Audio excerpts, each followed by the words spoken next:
pagi saudara yang terkasih dimanapun berada pada pagi hari ini. Salam damai sejahtera bagi kita sekalian. Pada pagi hari ini kita kembali merenungkan firman Tuhan yang terambil dari kitab Yesaya pasal 55 ayatnya yang ke-8 sampai ayatnya yang ke-9.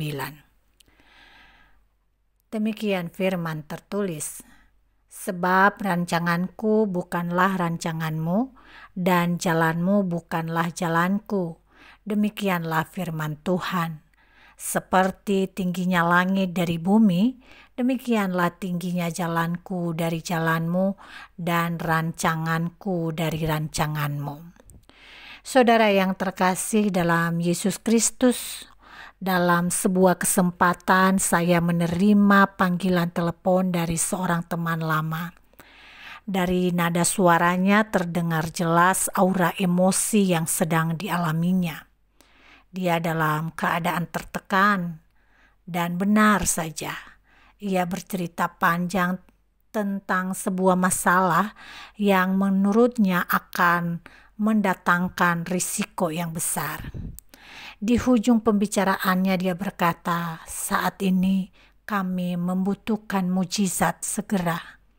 Walau terdengar memaksa seolah berhak mengendalikan Tuhan, namun saya bisa memahami bahwa ada kalanya kita bisa bertindak seperti dia ketika berada dalam sebuah masalah yang menekan. Kita merasa apa yang kita pikirkan sudah pasti menjadi jawaban atas masalah yang kita hadapi. Saudara, pada pagi hari ini pikiran kita dibukakan oleh firman Tuhan yang berasal dari Yesaya pasal 55 ayat 8 sampai 9. Melaluinya kita diingatkan tentang perbedaan antara cara berpikir dan rencana Allah dengan cara manusia, di mana saat itu umat Tuhan sedang menghadapi kekhawatiran dan ketidakpastian dalam hal masa depan mereka karena situasi politik dan konflik militer yang terjadi pada masa itu. Dalam situasi yang tidak pasti, umat Israel kemudian diteguhkan untuk mengakui bahwa rancangan Tuhan yang sempurna. Oleh karena itu mereka dipanggil untuk hidup di dalam rencana Tuhan dan meninggalkan rancangan dan pikiran manusia mereka. Dengan demikian firman ini mengingatkan bahwa pemikiran dan rencana Tuhan yang sempurna dan melebihi manusia. Tentunya ini tidak lepas dari kodratnya sebagai Allah yang sempurna dan kita manusia serba terbatas adanya. Saudara, ketika kita menyadari bahwa pikiran dan rencana Allah sempurna adanya, maka hal itu mampu membuat kita mengalami ketenangan. Sebab meskipun kita menghadapi kesulitan atau ketidakpastian, kita tahu bahwa Allah Sang Pencipta yang sempurna memimpin kita pada arah yang baik mengatasi segala situasi. Pengertian ini juga membantu kita bersikap menjadi lebih sederhana dalam rencana dan mengerjakan ambisi kita. Kita mungkin merencanakan banyak hal, tetapi kita juga belajar untuk berserah kepada kehendak-Nya.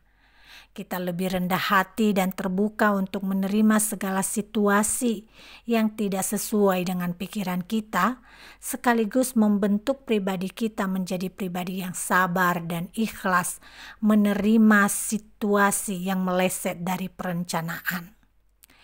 Saudara, menyadari dan mengakui bahwa pikiran dan rencana Tuhan jauh lebih sempurna dari kita manusia bukanlah hal yang mudah. Saat-saat kita mengakui bahwa pikiran dan rencana Tuhan yang terbaik, kita sedang menaklukkan kebergantungan pada kehebatan diri sendiri dan kebergantungan pada pihak-pihak tertentu yang selama ini telah menjadi harapan utama kita. Ya, saat kita mengakui bahwa pikiran dan rencana Tuhan yang sempurna, kita sedang diperhadapkan untuk melawan keinginan dan ego pribadi yang kuat. Keinginan dan ambisi ini sering merusak pikiran kita sehingga kita merasa tidak puas dalam hubungan kita dengan Allah. Mengakui dan menyadari bahwa pikiran dan rencana Tuhan sebagai yang terbaik, hal ini membawa kita pada sikap hidup berdamai dengan ketidakpastian. Dan tentu ini bukan hal yang mudah, karena semua rencana pasti akan terbuka untuk dirombak oleh Allah.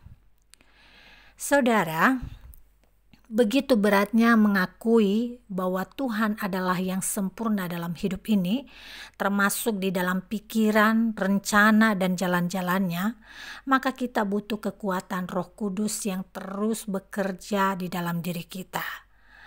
Kita dapat menghimpun kekuatan itu melalui saat-saat teduh bersama dengan Tuhan dalam doa yang melatih kepekaan kita untuk mendapatkan petunjuk, kebijaksanaan, dan kekuatan dari Allah. Melalui doa kita bisa berbicara kepada Tuhan tentang kekhawatiran kita, keinginan kita, dan ketidakpastian yang kita hadapi. Ya, doa membantu kita tetap terhubung dengan Tuhan dan membantu kita untuk mengedepankan pikiran dan rencananya di dalam hidup ini. Biarlah perjalanan hidup kita di sepanjang hari ini dan di sepanjang hari berikutnya, hari-hari berikutnya dapat menolong kita untuk bisa terus mengedepankan Tuhan, rencananya dan pikirannya yang menjadi nyata dalam setiap tindakan kita. Tuhan Yesus memberkati kita semua. Mari kita berdoa.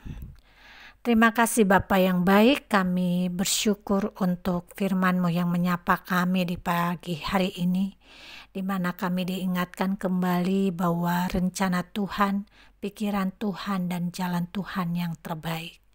Ampuni kami ketika selama ini kami sering mengambil alih dan seolah-olah pikiran dan rencana kami yang lebih baik daripada Tuhan. Kami sering tidak bisa berdamai dengan segala kerapuhan kami.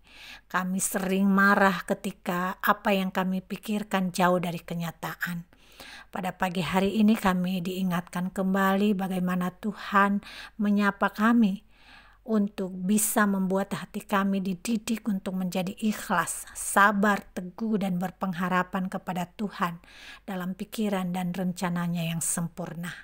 Ya Bapa, biarlah kehendak-Mu yang jadi bagi kami di sepanjang hari ini, dan biarlah pikiran dan rencana-Mu juga yang kami hidupi. Ini doa kami Bapa, di dalam nama Yesus Kristus kami memohon dengan sungguh. Amin.